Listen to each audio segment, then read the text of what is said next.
안녕하세요. 부동산 오신 걸 환영합니다. 이제 설날이겠네요, 한국은. 새해 복 많이 받으시고, 여기는 뭐 설날 그런 게 없으니까 뭐 잘 잊어버리고 이렇게 지나가는데, 새해에도 건강하시고 모든 일 잘 되시기를 기원합니다. 오늘은 무슨 내용을 좀 이야기해 볼까 좀 생각을 하다가 이 네 번째 이동통신 회사가 생긴다는 뉴스를 제가 봤거든요. 그래서 이거는 정말 저희가 또 이동통신을 좋아하는 사람들로서 좀 이야기를 해봐야 되지 않는가라는 생각이 좀 들어서 그리고 또 이동통신을 잘 모르시는 분들은 이게 어떤 의미인지 또 잘 모르실 수도 있는데 왜냐면 제가 뉴스를 읽어보니까 좀 설명이 약간 필요하면 더 좋겠다. 그런 생각이 좀 들더라고요. 그래서 이렇게 한번 이야기를 해보려고 합니다. 그래서 이제 새로 나온 회사가 이 뭐 스테이지 X, 뭐 이게 스페이스 X 아니죠? 처음에 전 스페이스 X인 줄 알고 깜짝 놀랐습니다. 뭐 일론 머스크가 한국에다가 네 번째 통신사를 세우나 그랬는데 이게 딱 보니까 스테이지 X더라고요. 자, 그래서 좀 자세하게 이게 어떤 의미고 어떤 내용인지를 좀 이야기해 보도록 하겠습니다. 자, 이 네 번째 이동통신사가 출연하게 된 이유를 우선 알아야겠죠. 그렇죠? 이 이유를 보시면은 원래 저희가 이제 이 밀리미터 웨이브, 그쵸? 28GHz에 대해서 몇 번 제가 얘기를 했었는데, 여기 보시면은 제 두 번째 5G 스타디 이야기죠. 밀리미터 웨이브는 무엇인가? 이게 이제 5G 핵심 기술 중에 하나입니다. 이 높은 프리퀀시 영역대를 쓰면은 더 많은 데이터를 보낼 수 있습니다. 그래서 제가 알기로는 한 800메가 헤르츠의 밴드위스가 이제 그 파이프 사이즈거든요. 예를 들어서 우리가 지금 5G에서 많이 쓰고 있는 3.5 C밴드 같은 경우는 100메가입니다. 그러니까 8배가 더 큰 거죠, 사이즈가. 이 28GHz를 쓰면은. 그 속도가 훨씬 빠르겠죠. 그래서 이게 핵심이어서 SK텔레콤, KT, 뭐 LG U+, 다 이 28GHz를 옥션을 통해서 정부로부터 받았겠죠. 그래서 이제 5G를 하겠다. 근데 점점 이 속도가 느려지고 뭐 진행이 안 되고 그러니까 정부에서 그렇게 안 할 거면은 다시 회수하겠다. 그래서 회수해버렸죠. 28GHz를 이 대형 회사로부터 다 회수한 다음에 다시 옥션을 하겠다. 그랬는데 옥션에 참여한 회사들이 좀 이름을 모르는 그런 회사들이 막 참여를 했죠. 그래서 그 중에 이긴 그 옥션 에서 이긴 회사가 이 스테이지 X라는 회사가 이 28GHz를 가지고 내가 네 번째 이동통신사가 되겠다라고 이제 선언을 한 거죠. 그래서 아주 짧게 이런 스토리로 이 네 번째 이동통신사가 발생하게 되는 것입니다. 자, 근데 그러면은 여러 가지 질문들이 있을 수 있겠죠. 이것을 보면서 도대체 이 스테이지 X는 어떤 회사인가? 그렇죠? 왜냐면은 저희가 많이 얘기를 했듯이 이 프리퀀시 옥션이라는 것이 대단히 비쌉니다. 엄청나게 많은 돈을 내고 그 사는 게 아니라 빌리는 거죠. 그렇죠? 그래서 뭐 몇 년 동안 빌려서 쓰는 건데 그렇게 많은 돈을 어떻게 참 이름도 모르는 회사가 쓸 수 있었을까? 그렇죠? 그리고 도대체 이 회사는 프리퀀시 밴드를 28GHz만 가지고 있는 것인가? 그럼 다른 거는 아무것도 없나? 라고 이제 또 질문이 있을 수 있고 그리고 이 회사는 뭐 어떤 일을 하던 회사인가? 그냥 갑자기 튀어나온 회사인가? 아니면 무슨 기지국을 가지고 무슨 사업을 하던 회사인가? 그렇죠? 그리고 결국에는 어떻게 이 모든 것을 가지고 사업을 하려 하는 것일까? 여러 가지 이런 질문들이 제 머릿속에 있었습니다. 그래서 좀 이것들을 하나하나 좀 뭐 답을 내면서 한번 알아가면 좀 재밌지 않을까 생각해서 이런 질문들을 좀 해봤고요. 그래서 이제 GD넷 코리아 뉴스에 보니까 4,301억 원, 이거 엄청나죠? 이 28GHz 주파수를 4,301억 원에 낙찰받았다고 합니다. 물론 이 돈을 일시불로 이렇게 내고 그러는 건 아니고요. 제가 알기로는 뭐 몇 년에 이렇게 조금씩 상환하는 걸로 알고 있는데, 어쨌든 엄청 큰 돈이죠. 그래서, 와, 정말 깜짝 놀랐습니다. 자, 그래서 우선은 이 도대체 어떤 회사고, 어떤 기술들을 가지고 있고, 뭐 어떻게 사업을 하려는지 한번 좀 보도록 하겠습니다. 자, 어떤 회사인가? 그래서 제가 막 뉴스를 찾아보니까 그 미디어 오늘이라는 그 뉴스에서 제가 이걸 그대로 따왔는데요. 이 스테이지 X는 그러니까 원래는 어떤 회사입니다. 그래서 알뜰폰 로밍 사업을 하던 스테이지 5라는 회사인데 혼자서는 돈을 다 못 가져오니까 이제 뭐 컨소시엄, 그렇죠? 여러 투자를 받아가지고 이제 나온 거죠. 그리고 원래는 뭐 카카오 인베스트먼트가 소유한 회사였는데 뭐 12월 카카오가 지분을 매각했다고 합니다. 그래서 뭐 이제는 카카오랑은 연관이 없는 것 같기도 하고요. 근데 어쨌든 로밍 사업, 알뜰폰, 요게 이제 또 뭔지도 제가 좀 말씀을 드리도록 하겠습니다. 그래서 통신 사업이랑 좀 연관이 있는 사업을 했던 그런 회사이고, 그리고 그 많은 돈은 어디서 받았냐면 자기 혼자서 만들어 놓은 게 아니라 어떤 컨소시엄 연합체 투자를 받은 거겠죠. 여러 회사들로부터. 그래서 그 돈을 가지고 이제 옥션에 참여하게 된 거죠. 그래서 이 스테이지 5로 제가 검색을 해보니까 안 나오더라고요. 그래서 막 여기저기 찾아보니까 이 핀 다이렉트, 이 스테이지 5라는 회사가 또 이 핀 다이렉트라는 이 회사를 또 만들었더라고요. 그래서 이 핀 다이렉트라는 회사에서 뭐 알뜰폰, 그렇죠? 뭐 심카드 그런 걸 사서 좀 값싸게, 그렇죠? 그리고 4G, 5G 서비스 뭐 다 있는 것 같더라고요. 제가 쭉 보니까. 그래서 이런 사업을 하고 있다. 뭐 이런 회사입니다. 그래서 어, 어느 정도 첫 번째 그 어떤 회사인지는 약간 이제 궁금증이 풀렸죠. 자, 근데 우선은 로밍 사업을 한다고 하는데 우선은 28GHz 가지고 뭘 하려면은 기지국이 있어야 되죠. 그렇죠? 저희가 맨날 말하던 G노드 B, 뭐 E노드 B, 뭐 타워도 이렇게 세워야 되고 안테나도 있어야 되고 자, 그럼 그 기지국을 가지고 있느냐? 우선은 알뜰폰 로밍 사업을 하면은 그런 기지국이 없습니다. 제가 알기로는. 제가 틀릴 수도 있는데 보통의 그런 사업을 하는 회사들은 다 기존의 KT, SK텔레콤, LGU 플러스의 기지국을 빌려서 거기서 그 라디오를 빌려서 회사를 운영합니다. 그게 이제 MVNO라고 외국에서는 그렇게 많이 얘기하는데 뭐 모바일 버추얼이 가장 키포인트죠. V가 버추얼이거든요. 그래서 버추얼 어, 그다음에 네트워크 오퍼레이터. 그래서 이 버추얼 진짜는 아니죠. 그렇죠? 그렇지만 버추얼하게 어떤 이런 통신 서비스를 제공해 준다. 결국에는 그 SK텔레콤이나 그런 KT, LGU 플러스처럼 기반 시설을 가지고 있는 친구들한테 돈을 주고 그렇죠? 어떤 계약에 의해서 돈을 주고 어느 정도의 쿼터를 띄워오는 거죠. 그리고 그것을 다시 잘 어떤 플랜을 잘 짜서 그렇죠? 자기가 돈을 벌 수 있는 그러한 비즈니스 플랜을 잘 짜서 다시 조금 더 싸게 사용자들에게 제공을 해준다. 뭐 그런 개념입니다. 그렇기 때문에 분명히 기지국이 없을 것이다. 그래서 또 여기 뉴스에 나오면은 비즈니스 포스트라는 뉴스를 또 찾아봤더니 우선 뭐 이 6천 대를 해야 되는 의무가 있다. 3년 차까지. 이 6천 대 엄청난 숫자입니다, 사실. 이동통신 회사 다니시는 분들이 계시다면 아실 겁니다. 어떤 의미를 가지고 있는지. 자, 그래서 우선은 기지국이 없고 기지국을 만들어야 되는 그러한 회사다라고 우선 이해를 하면 될 것 같습니다. 자, 그래서 기지국을 세우면은 그러면 뭐가 필요한가? 아주 간단하게 제가 정리를 좀 해봤습니다. 자, 우선은 기지국이 통신을 해야겠죠. 그 통신을 어떻게 하느냐? 물론 뭐 마이크로웨이브나 그런 전파를 통해서도 기지국과 코어 네트워크, 기지국과 기지국 사이끼리 통신을 할 수 있지만 제일 빠른 속도는 당연히 파이버망이죠. 근데 파이버망을 이런 MVNO를 하던 회사들이 다시 까는 건 거의 불가능합니다. 그렇죠? 그리고 도시 같은 경우에는 뭐 어떻게 파이버망을 지금 다시 설치하겠습니까? KT나 뭐 그런 회사한테 또 빌리겠죠. 자, 그래서 망 대여를 당연히 해야겠죠.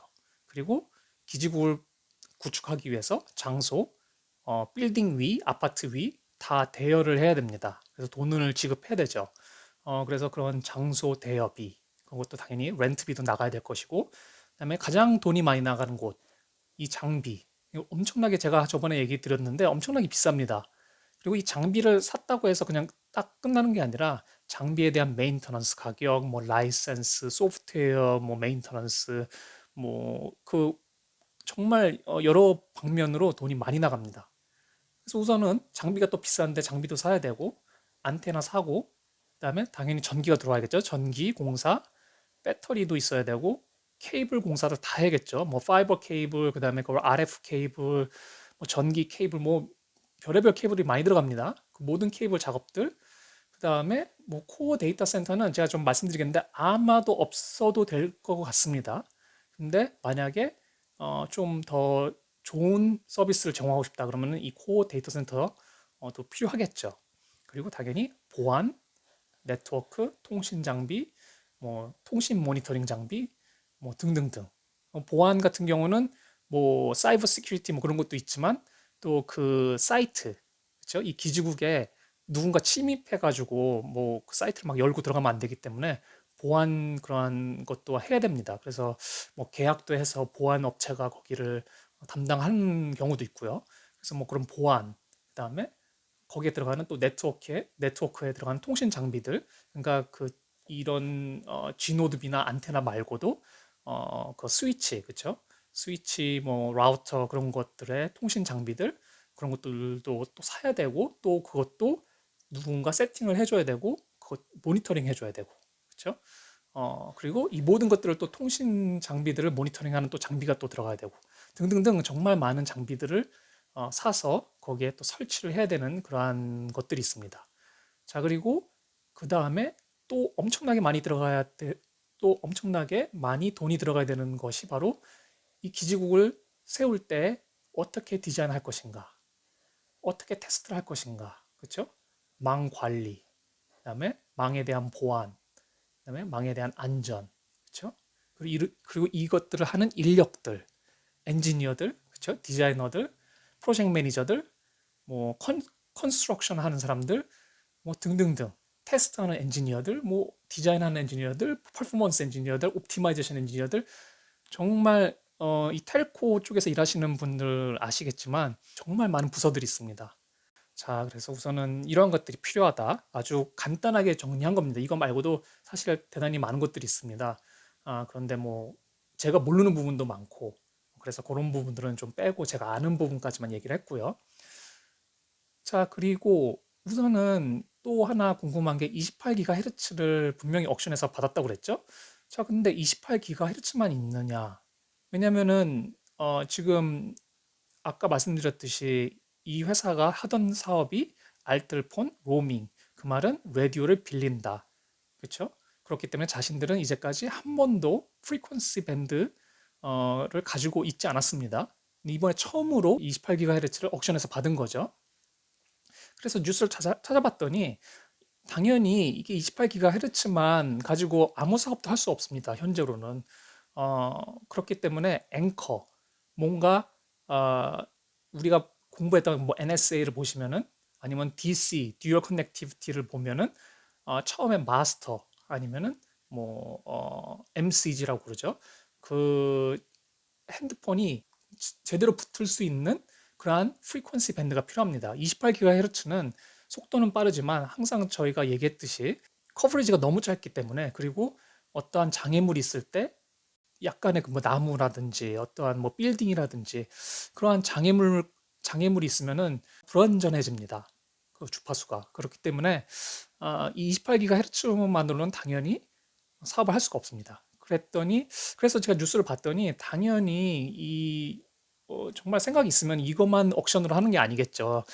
보시면은 이제 여기 보시면 700MHz의 대역의 앵커용 주파수. 요게 바로 컨비네이션입니다. 이 친구와 이 친구를 같이 써서 이제 5G 사업을 하는 거죠.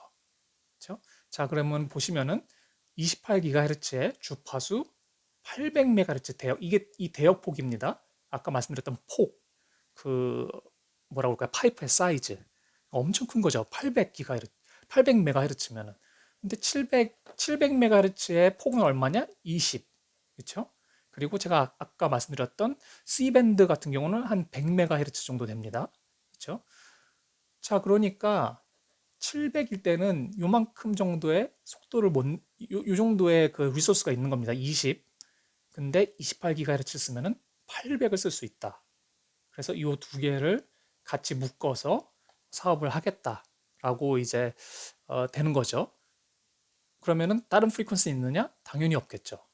그렇지만 다른 프리퀀시도 쓸 수 있다. 왜냐면은 지금 이 회사가 알뜰폰 그 로밍 사업을 하지 않습니까? 네트워크를 빌려서 하고 있기 때문에 그 뭐 어디를 지금 제가 확실히 뭐 KT, LG, U 플러스, 뭐 SK텔레콤 다 빌려서 쓸 수 있는지 모르겠는데 그 중에 몇 개 캐리어를 아마 이 친구들이 빌려서 쓰는 걸 것 같습니다. 그래서 아마 거기에 있는 이제 대역폭들도 같이 쓸 수 있겠죠.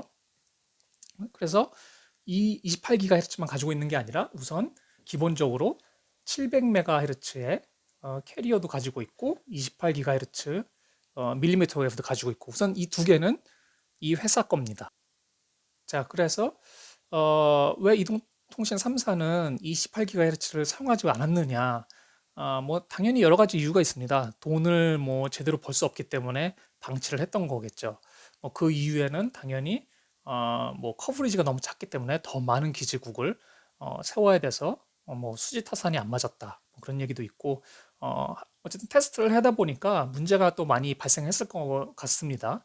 그래서 뭐 핸드셋도 그 당시에는 많이 없었고, 그렇죠? 지금은 이제 제가 알기로는 삼성 뭐 갤럭시 24, 그렇죠? 새로 나온 게 24죠. 그다음에 뭐 아이폰 15, 그렇죠? 그다음에 픽셀 8, 뭐 그 핸드폰들이 밀리미터 웨이브를 지원을 한다고는 알고 있는데 현재 호주에서는 제가 알기로는 픽셀만 열려 있는 걸로 알고 있습니다. 그래서 다른 전화기는 갤럭시 24는 잘 모르겠네요. 어떻게 됐는지 그거 확실히 잘 모르겠는데 저희가 항상 테스트할 때는 픽셀 가지고 좀 테스트를 했거든요. 커버리지 얘기도 했지만 이 발열이 가장 빠른 속도의 테스트를 좀 하다 보면은 핸드폰이 정말 뜨거워집니다. 왜냐면 이 엄청나게 빠른 속도를 프로세스해야 되기 때문에 뭐 이 칩셋을 풀로 돌리는 거죠. 풀 사이클로. 그러니까 이 배터리도 금방 닳고 핸드폰도 뜨거워지고 물론 이제 기술이 점점 발전하면서 이런 것들을 잘 해결할 수 있는 방법들이 생기겠죠. 그렇지만 초창기 핸드폰은 좀 이런 문제가 많았습니다. 그러니까 이동통신 회사 입장에서는 이게 정말 쓸 수 있는 기술이냐라는 많은 의구심이 들었을 거고, 그리고 투자 대비 정말 수익이 얼마 정도 날 수 있느냐라고 생각했을 때 별로 그렇게 안 될 것 같다라고 선택을 한 것 같습니다. 뭐 물론 제가 이제 그쪽 회사들 자세한 그 내부 사정은 잘 모르겠지만 그런 것 같습니다. 제 생각에는. 물론 호주는 밀리미터 웨이브를 지금 깔고는 있지만 호주도 마찬가지입니다. 이렇게 막 나서서 엄청나게 막 이 28GHz를 넓혀 가고 있지 않고 그렇게 할 수도 없는 상황이고요. 자, 어쨌든 그래서 다시 말씀드리면은 이 회사는 28GHz만 있는 게 아니라 이 700MHz 요 커버리지를 담당하는 이게 프리퀀시가 낮죠? 그렇기 때문에 아주 넓은 커버리지를 가지고 있습니다. 그러니까 핸드폰이 끊어지는 상황이 발생하지 않겠죠. 이렇게 핸드폰이 여기 있을 때는 28GHz와 700MHz 둘 다 붙어 있죠. 그래서 속도가 엄청 빠를 거고 이렇게 움직이면 700MHz만 붙어 있겠죠. 자, 이때는 속도가 많이 떨어지겠죠. 이것도 하나의 문제점입니다. 이 두 개만 가지고 있으면은 이거 가지고는 안 된다. 그래서 분명히 결국에는 나중에 옥션을 더 참여해서 다른 프리퀀시 밴드도 따와야 되지 않을 것인가 라는 좀 생각도 들고 뭐 여러 가지 생각을 해볼 수 있겠죠. 지금 현재 그 알뜰폰 그 거기서 빌려오는 네트워크 중에 같이 연동해서 또 왜냐면 이게 말이 안 됩니다. 700MHz 700MHz 20MHz의 이 밴드위스 가지고는 정말 엄청나게 느린 속도를 여러분들이 경험하게 되실 겁니다. 그렇기 때문에 이거는 이거 하나 있다고는 하나로는 서비스하기가 쉽지가 않을 것이다. 그래서 뭔가 다른 방법을 아마 강구할 것 같습니다. 그래서 이 도대체 그러면은 이 모든 것들을 가지고 어떻게 사업을 할 것인가 이제 퍼즐을 맞춰봐야겠죠. 그렇죠? 그래서 이 뉴스가 GDN에 나온 뉴스를 읽어보면은 많은 힌트들이 있습니다. 그래서 요거를 한번 읽어보면서 이야기를 해보면은 아마 좀 어떻게 이 회사가 28GHz 가지고 서비스를 제공하려는지 좀 이해가 될 수 있을 것 같아서 뉴스를 보시면은 첫 번째로 이제 뭐 가장 중요한 게 여기 나오는데 우선 뭐 통신 3사 네트워크로 전국 커버. 그렇죠? 여기 나오죠. 기존 통신 3사 네트워크를 이용한 로밍을 통해 전국을 커버. 자, 그 말은 뭐냐면은 지금 현재 우리가 그 아까 뭐였죠? 무슨 회사였죠? 핀셀렉트였나? 뭐 어쨌든 지금 그 알뜰폰 그 사업을 하고 있지 않습니까? 지금 현재 로밍을 통해서 기존 3세 네트워크를 우리 이용할 수 있다. 그렇죠?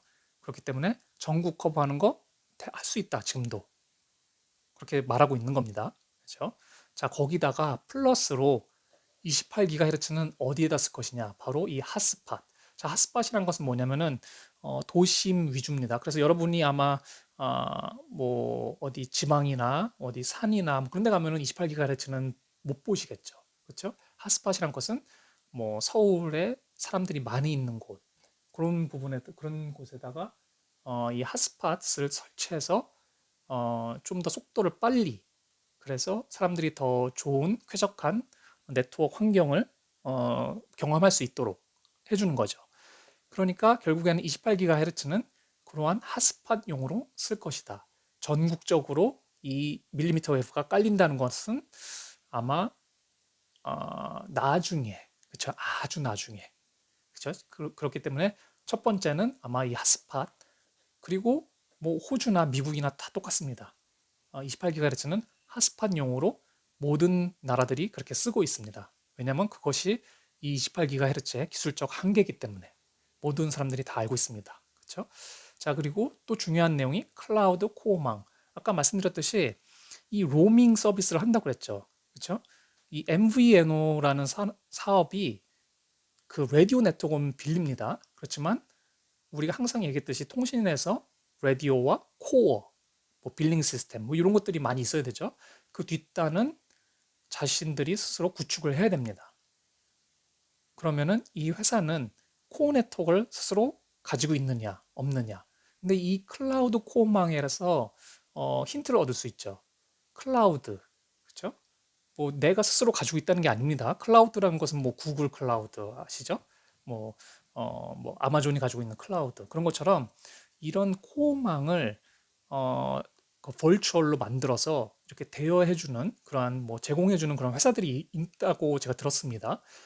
아마 그런 서비스를 이용해서 지금 사업을 하고 있는 게 아닌가라는 생각이 듭니다. 그래서 자신들의 인프라스트럭처, 자신들의 코어 네트워크, 데이터 센터 그런 것이 있는 게 아니라 뭐 그런 서비스를 이용해서 그 서비스에서 이제 뭐 LG U 플러스나 뭐 그 KT, SK텔레콤이랑 연락을 해서 뭐 그런 통신망을 열겠죠. 어떻게 뭐 시그널을 보내는 그래서 그 둘이서 이렇게 시그널을 보내면서 라디오와 연결이 되고 그렇게 해서 이 클라우드 코어망을 이용해서 지금 사업을 하고 있고 그것을 계속 이용해서 이 28GHz 700메가 700MHz에 그것도 연결해서 쓰겠다라고 지금 이해가 됩니다.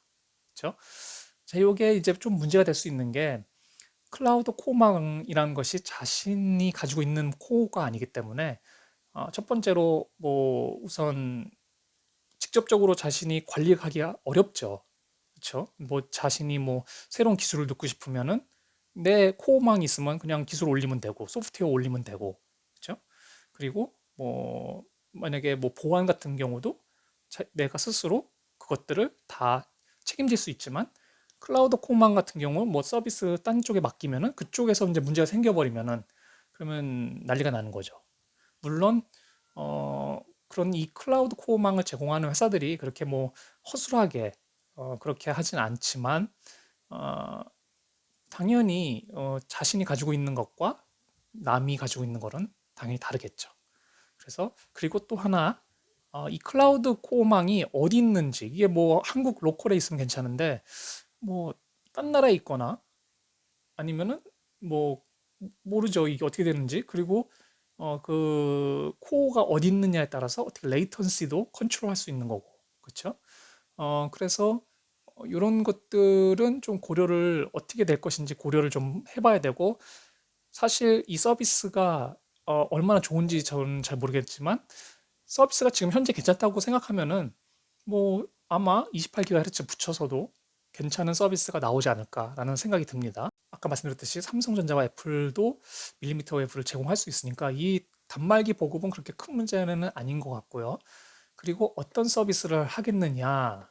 그러니까 여기에서 이제 뭐라고 이야기하냐면은 뭐 카이스와 뭐 리빙 랩, 그다음에 연세 의료원과 디지털 기반 스마트 병원.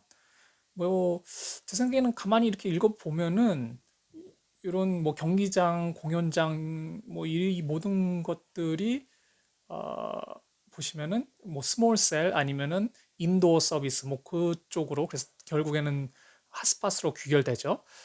그런 것들을 아마 이제 좀 프리미엄 서비스로 이렇게 해가지고 아마 팔려는 것 같습니다. 그리고 당연히 그러한 밀리미터 웨이브 스몰 셀 장비들이 아마 나와 있는 그런 것들이 있는 것 같습니다. 그래서 삼성 보니까 삼성에서 그런 장비가 있다고 하더라고요. 뭐 제가 실제로 본 적은 없는데 그래서 이런 삼성의 이런 장비도 있고 뭐 다른 회사도 있을 수 있죠. 그래서 그런 것들을 이용해서 이런 서비스를 제공하려는 것 같습니다. 그래서 이제 돈을 좀 벌어야 되니까, 그래서 아마 이렇게 해서 돈을 벌려는 것 같습니다. 자, 그래서 아까 말씀드렸듯이 이제 이 700MHz만 쓰면 안 되기 때문에 다른 밴드도 필요하겠죠. 그래서 억션을 또 참여하든지 아니면 현재 이 SK텔레콤이나 뭐 KT나 거기서 이제 좀 빌려와야겠죠. 그렇죠? 자, 근데 이제 문제가 되는 게 아마 컨트랙을 새로 해야 되지 않을까 싶습니다. 왜냐면은 이게 28GHz, 그러니까 저는 이런 형태로 운영하는 거를 처음 봤거든요. MVNO, 그러니까 뭐 알뜰폰이면 알뜰폰이지, 메이저 통신사 반, 그렇죠? 좀 형태가 하이브리드 형식이죠. 어느 정도는 네트워크를 빌려오고, 어느 정도는 내 네트워크를 사용하고. 물론 이거를 하려고 그랬던 회사가 있습니다. 호주에. TPG라는 회사랑 테슬라랑 이런 일들을 하려고 했었습니다. 그래서 이제 그것에 대해서 제가 한번 내용을 쓴 적이 있는데, 결국에는 안 됐습니다. 그 법원에서 이거는 불공정하다, 그렇게 해가지고 다른 사업자에게 불공정하게 돌아간다, 그래서 결국에는, 그리고 사용자에게도 나중에 안 좋아질 것이다, 그래서 결국에는 실패했는데, 어, 이게 이게 가능한지 한국에서, 예, 이게 왜냐면은 SK텔레콤, LG, 유플러스, 그다음에 KT 입장에서는 기분이 너무 안 좋은 거거든요. 왜냐면은 빌려서 사용한 회사들은 뭐 그럴 수 있다고 칩니다. 왜냐면 빌려 내 네트워크를 빌리기 때문에 뭐 그런 서비스의 차등도 생기고 그렇기 때문에 뭐 별 신경을 안 쓰는데, 그리고 어쨌든 돈을 받으면서 빌려주는 거니까.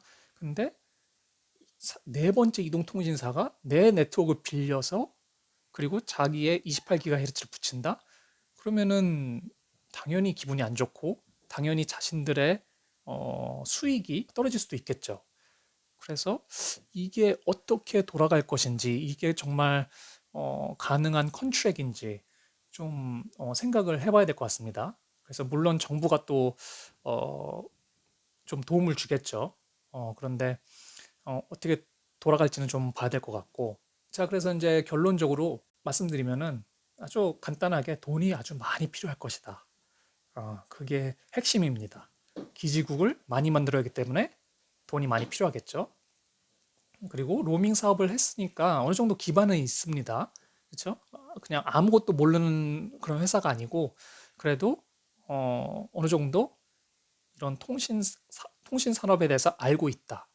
근데 이제 문제는 이 기지국을 정말 자신들이 설치하고 운영을 하려면은 정말 디자인하고 운영할 수 있는 기술진들, 그리고 많은 스태프들, 그 사람들을 또 많이 또 사람들을 뽑아야겠죠. 그렇죠? 그리고 뭐 회사도 꾸려야 되고 오피스도 커져야 되고 돈이 또 많이 필요하겠죠. 그렇죠? 그리고 아까 말씀드렸듯이 28GHz, 700MHz 그거 말고도 당연히 옥션을 해야 될 겁니다. 왜냐면은 제 생각에는 SK텔레콤, LGU 플러스 그다음에 KT가 계속해서 이렇게 자신의 네트워크들을 빌려줄 것 같지 않습니다.